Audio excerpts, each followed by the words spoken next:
Good afternoon, everybody. I'm Sheriff Adan Mendoza, Santa Fe County Sheriff's Office. With me today is Dr. Heather Jarrell, Chief Medical Investigator for the New Mexico Office of the Medical Investigator. Dr. Aaron Phipps, New Mexico State Public Health Veterinarian, New Mexico Department of Health, and also Chief Brian Moya, Santa Fe City Fire Department. This investigation started on February 26th with the discovery of Mr. Hackman and Ms. Arakawa and their dog at their residence. I just want to do a short recap and then touch on some new information. As we know, both individuals tested negative for carbon monoxide. City Fire conducted tests and deemed scene safe for deputies to conduct their investigation. The preliminary pacemaker interrogation results were released last week, and I'll let Dr. Jarrell touch more specifically on those results. The gas company New Mexico, they also did an analysis of the residence, and they found one minor leak in a single burner on the kitchen stove, which was 0.33% of room air, which was pretty minute and insignificant. Since that time, Xena, the deceased dog, has been taken for necropsy at the Veterinary Diagnostic Services, and we'll be awaiting those results. Let's speak a little bit in reference to the timeline for Betsy Arakawa. We know from our investigation that on February 9th, 2025, she picked up Xena from Gruta Veterinary Hospital. There was a procedure that was done with the dog, which may explain why the dog was in a crate at the residence. Let's move on to February 11th, 2025. Mrs. Arakawa had an email conversation with her massage therapist at about 11:21 a.m. Moving on into the afternoon, Ms. Arakawa was at the Sprouts Farmers Market between 3:30 and 4:15 p.m. Ms. Arakawa was seen on surveillance video at the CVS Pharmacy in Santa Fe from 4:12 to 4:20 p.m. She then stopped at a local pet food store at about 4:54 p.m. Her car was seen on surveillance, and the remote control clicker that is assigned to her and her vehicle was used to enter the subdivision to gain access to the gated community at 5:15 p.m. Numerous emails were unopened on her computer on February 11th.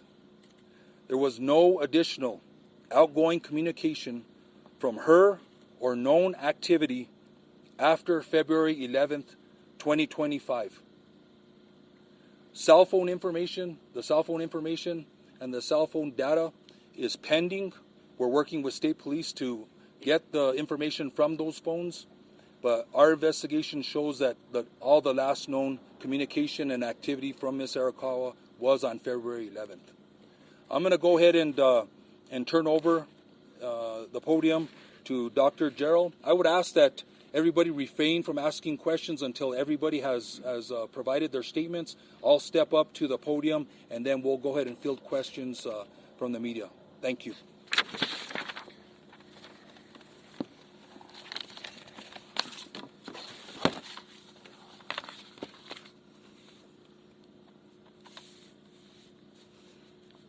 Good afternoon, and thank you for being here. I'm Dr. Heather Jarrell, the Chief Medical Examiner for New Mexico at the Office of the Medical Investigator. I'd like to begin by stating that it is unprecedented for the Office of the Medical Investigator to make public statements about death investigations. However, the circumstances surrounding these two deaths require accurate dissemination of important information. I've also spoken with the Hackman family prior to this conference, who are aware of the autopsy findings and conclusions and are aware of this conference. On Thursday, February 27th, I performed an autopsy on Mr. Gene Hackman. Medical examiner Dr. Daniel Gallego at the Office of the Medical Investigator performed a full autopsy on Miss Betsy Arakawa Hackman, also on Thursday, February 27th. By report, Miss Arakawa Hackman's legal name is Betsy Hackman, which is how she will be referred to hereafter.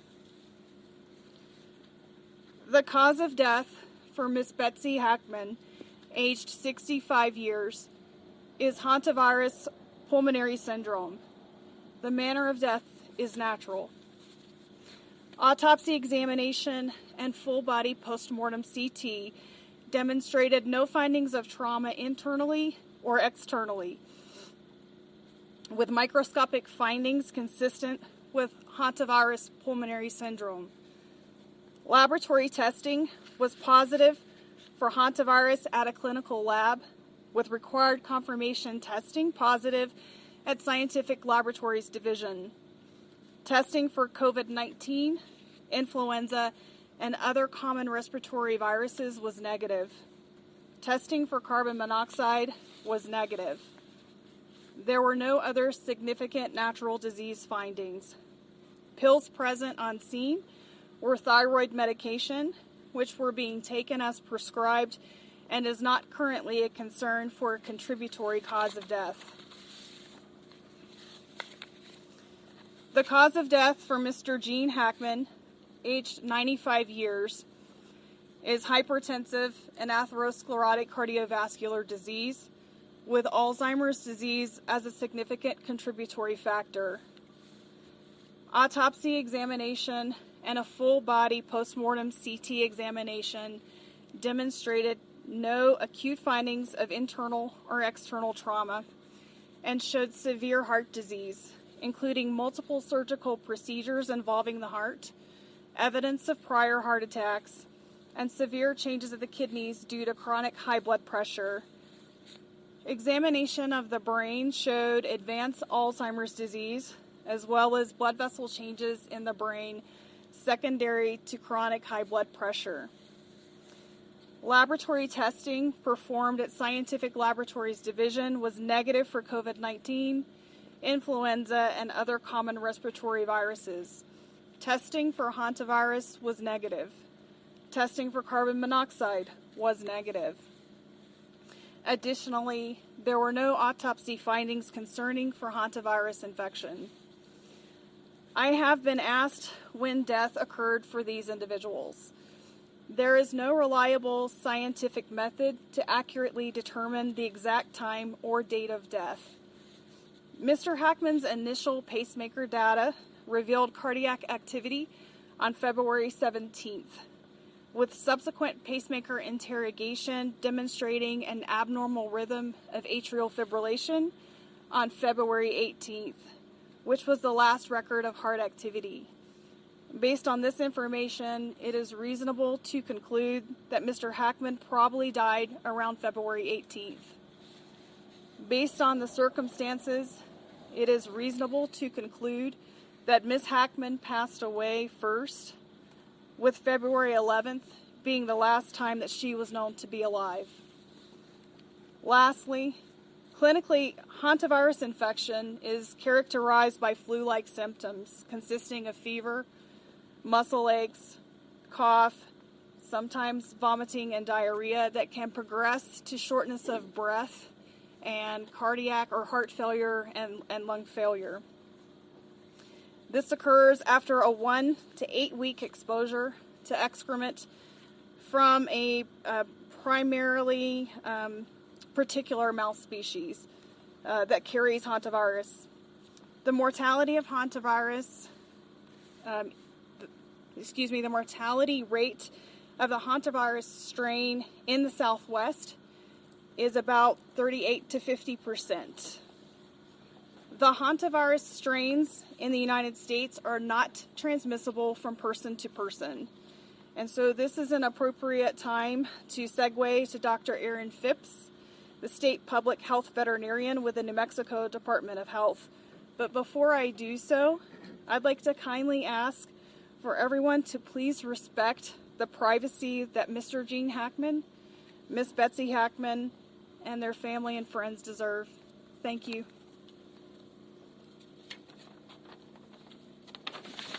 Thank you, Dr. Jarrell.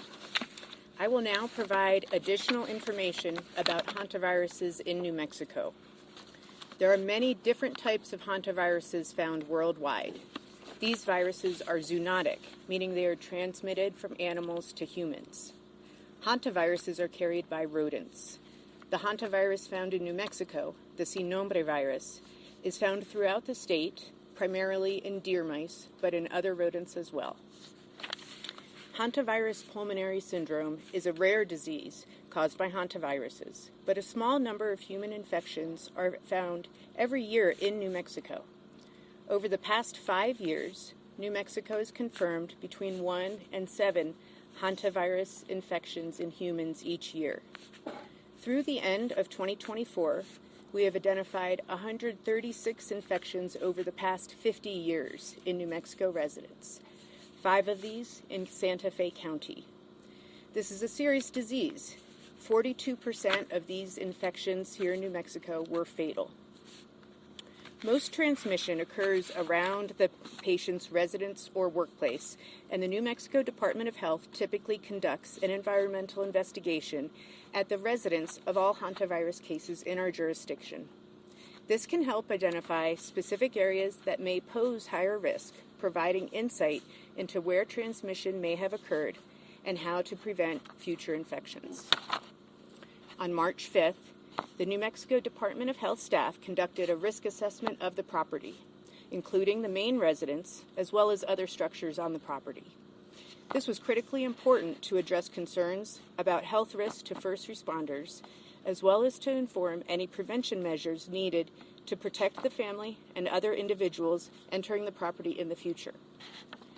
We assessed the risk of exposure in the primary residence as low, similar to other well-maintained houses in New Mexico. We did identify signs of rodent entry in other structures on the property and provided information and resources about reducing the risk of hantavirus transmission related to those areas. Hantavirus can be transmitted to people through rodent urine, droppings, or saliva, so it is important to take special steps when cleaning up after rodents. Avoiding contact with or breathing in aerosolized rodent urine or feces, especially in a poorly ventilated area, is key. Detailed guidance can be found on the New Mexico Department of Health and the CDC websites, but I will provide a very brief summary now. It is important to use gloves and a well-fitting N95 mask when around or cleaning rodent-infested areas, and to open any windows or doors for at least 30 minutes beforehand to increase ventilation. Spray the area thoroughly with a 10% bleach solution or a commercial disinfectant. Let it sit for 5 minutes. Next, clean the area with paper towels, then throw them away in a covered garbage can that is regularly emptied. Before removing gloves, wash your gloved hands with soap and water or with a disinfectant, and then after removing gloves, wash your hands again with soap and water. It's important to never sweep up or vacuum mouse droppings, since this can spread particles up into the air. Since hantavirus is found throughout New Mexico, awareness of these risks and how to reduce them is important for all New Mexicans. The New Mexico Department of Health extends our deepest condolences to the families and friends during this difficult time. Thank you. Thank you. I think that'll conclude the statements for today. We will go ahead and take questions. I ask that there be one question per agency, and please state who you're directing the question to, as there's several individuals here at this conference. Sir. Sheriff, just to clarify the timeline here, does this mean Gene Hackman was likely home with his deceased wife for a week before he passed away himself? Yes, I would assume that is the case. Do you believe, given his Alzheimer's status, that Mr. Hackman was able to live on his own and survive for those 7 days? I think that's more a question, maybe for Dr. Jarrell. Just to repeat so that everyone could hear, the question was, do we believe that Mr. Hackman was able to live on his own and survive? The answer to that question is that Mr. Hackman showed evidence of advanced Alzheimer's disease. I'm not aware of what his normal daily functioning capability was. He was in a very poor state of health. He had significant heart disease, and I think ultimately that is what resulted in his death. I was able to look at fluid to determine if he was dehydrated, and I did not see evidence of dehydration.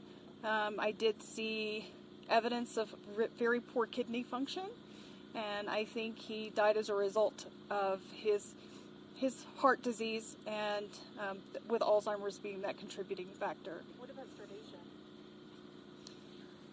The question was, what about starvation? So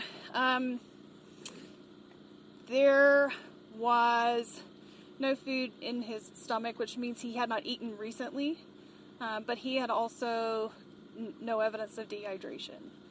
So based on your understanding of the progression of the Alzheimer's, do you believe that he was possibly not aware that his wife had died or didn't know what to do in that situation? It's difficult to answer. The question was he aware that Ms. Hackman had died? And I think that question's difficult to answer, but I can tell you that he was in an advanced state of Alzheimer's, and it's quite possible that he was not aware that she was deceased. This is for the sheriff. Considering the circumstances under which Mr. Hackman was found in the mudroom with his walking cane and sunglasses by him, do you think there is a possibility that he was trying to get help for his wife? That's hard to answer. Again, it's hard to get into the frame of mind of what was happening at the time. And I don't know if we'll ever have the answer to that question, whether he was going to go for help or he wasn't. Sir? Are there any other big questions that you're trying to answer? I mean, does this answer the biggest questions you had about their death in this case? Is there anything else that you're really seeking? Yeah, so the question is there any other big questions that are left? I think a lot of questions were answered here today. I think there was, Dr. Jarrell went over the cause of death, and I think a lot of those questions are answered. I think the timeline that we've been given as far as the pacemaker results and the history and evidence that we found as far as the timeline of Miss Arakawa, I think a lot of the questions have been answered. We are waiting on the cell phones, but I would very unlikely that the cell phones are going to show anything else. Another question? Sheriff, are there any signs of, what have you learned about Mr. Hackman's communication after February 11th? Did you talk to any friends of his who had spoken with him during that week-long period, or know anything about what he was doing? So the question is whether there was any communication from Mr. Hackman or activity, and no, at this point, no. I don't know if he used cell phones or technology or emails. There's no indication of that. So right now there is no activity from Mr. Hackman. Sheriff, do you know if his pacemaker was connected to some sort of monitoring system? Did anyone tipped off that something was wrong? The question was his pacemaker connected to a monitoring service? The answer to that is that his physician, one of his physicians, had contacted me and told me that they could see the data from the 17th, but that to really get the most information from that would come from the interrogation of the pacemaker. And that's as much as I can answer, not being a cardiologist. But they didn't say whether or not they were monitoring, or was his pacemaker equipped to send back data in exact time so that someone could say, hey, something's not right? I can't answer that question. I'm sorry. Question for you, Dr. Sure. Jarrell. Sir. Was there any footage that came from the body cam from the house? I'm sorry, what was? Was there any footage or anything that you can see from, like, body cam footage from the house? Any Are you talking about the body cams that the investigator, the responding personnel were wearing? video? Is there any video? No, so there was no outside surveillance or interior surveillance that we are aware of in the residence. So there was nothing to show the activity inside or outside the residence, and not at this time, no. Dr. Jarrell, you mentioned that one of the symptoms of hantavirus is shortness of breath. We learned before that Betsy Hackman was laying on the floor when she was found. What kind of medical episode would she have had to cause her to fall and then not be able to ask for help? The question was regarding shortness of breath with hantavirus and what kind of medical episode would we expect from somebody found on the floor. And I think to be able to answer that question fairly, it can go back to hantavirus infection, which initiates with what's called a prodromal phase. That's initially flu-like symptoms where a person has fever and muscle aches, that they don't feel well. After, of course, being exposed to rodent excrement. And that phase can last roughly 3 to 6 days. And then they can transition to that pulmonary phase where they have fluid in their lungs and around their lungs. And at that point, a person can die very quickly, within 24 to 48 hours, roughly speaking, without medical treatment. It's not uncommon to find someone down on the floor as part of a terminal collapse, so to speak, and that may very well have been what happened to So Ms. Hackman. You're estimating her time of death on the 11th, or is it possible that she collapsed and was alive for a couple of days? It's hard to say. I don't think she was on the floor alive for a couple of days. I think that she went through that time period, and I don't know when she began to feel ill. And those are just things that I don't know that I'm ever going to have the answers to. But I think, and going back to that initial time period, roughly 3 to 6 days of feeling ill and then succumbing pretty quickly after fluid begins to build up in the lungs. Given the dog was created, is it fair to assume that the dog died from dehydration or starvation?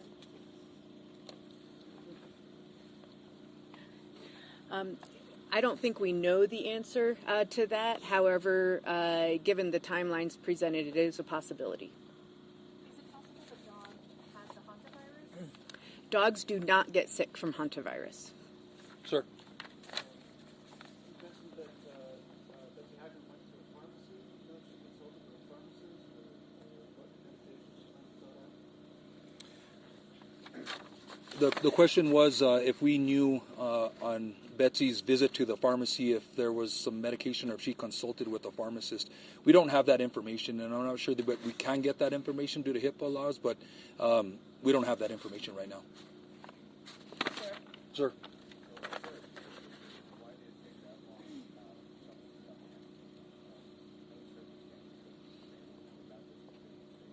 At this point, there's no indication that there was a caretaker at the home. With the footage that you saw of Betsy on February 11th, was there any indication if she was feeling shortness of breath or having trouble moving around while she was running these errands? You know, we can analyze the video a little more, but it's going to be hard to tell. She was walking around, she was shopping, she was visiting stores, but my detectives didn't indicate that there was any problem with her or struggle of her getting around. So, and I believe she had a mask on also, so I'll have to confirm that, but yeah, that there wasn't any indication of that. Sasha? I don't know if this is a better answer, but when was the last time you guys dealt with a hantavirus case in San Diego or responded to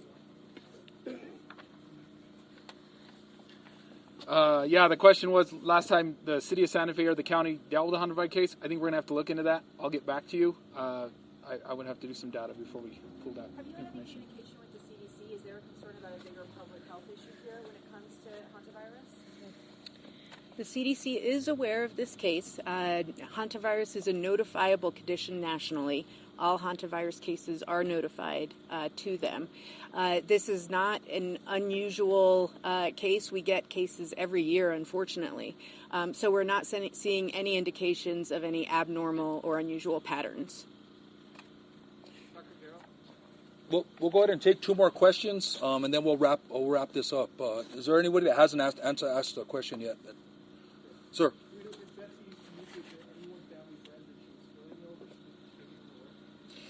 Again, we're going through some of the communications, and I think the cell phones may have some indications of that prior to the 11th. But as of this moment, I don't have any information that she was indicating that she was feeling ill during any communication. One more question? Since there's no sense that this is criminal in nature, are you closing this investigation? Are you still going to be releasing body camera footage from the deputies that entered the house? What happens next? So we will deal with IPRA requests as necessary. If there's body camera or any request for public information, we will be releasing that because of the law. But yeah, we consider this an open investigation until we close the loopholes of the cell phones, until we finish out the necropsy results of the canine and other loose ends that we need to tie up. But I think we're pretty close to the timeline and with the information that Dr. Jarrell provided. One question on the heart disease: is it fair to describe this as a heart attack, or is it not? Is that not an accurate term for the heart disease that he suffered? The question was, is it fair to conclude that Mr. Hackman died from a heart attack? And the answer to that is that it's a little bit difficult to say. I saw no microscopic evidence of a recent heart attack. However, those changes can also take some time to develop, several hours to develop, so that I can see it under the microscope. He could have had an abnormal heart rhythm. We already know that he was in atrial fibrillation on the 18th, and that could have evolved into a more terminal heart rhythm. Heart failure, an okay way to describe it? Can you use that terminology? The question was, did Mr. Hackman have heart failure? Oftentimes we see fluid around the lungs and heart failure and congestion of the liver. I did not see that in his case, but he had very poor heart, or very extensive heart disease. And so he would have been predisposed to abnormal heart rhythms, and hence he had a pacemaker as well.